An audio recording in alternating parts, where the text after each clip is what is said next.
At kung di nyo napapansin, sa kabila ng mainit na paandar, yung nilalait mong tricycle driver dati, madami nang nakundar.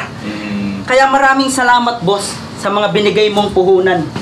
Mawala ka man sa mundo, marami na akong pagkukunan.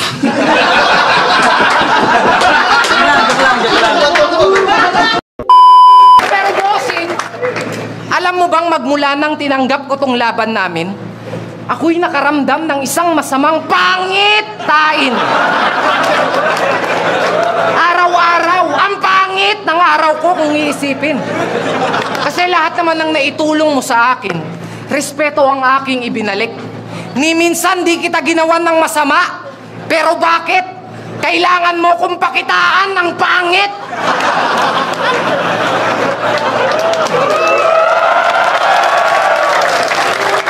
Kasi pangit na nga yung kalaban ko. Pangit naman siguro kung puro pangit pa yung setup ko. Ang pangit naman nun, diba? Sinyo, totoo ba? Sa dati sinasahin nyo buhangin. Tapos ulam nyo graba. Kaya pala butot-balat ka na, bato-bato ka pa.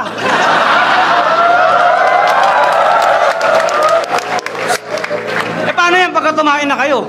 Tae. Ano lumalabas? Tiles?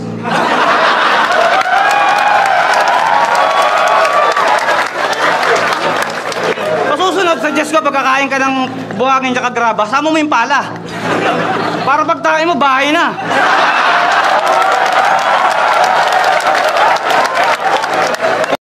Sinyo, 1 week lang, may subdivision ka na.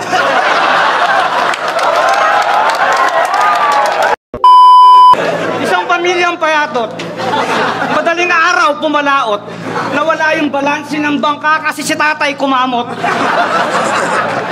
Imbis na kainin, yung pating ang natakot.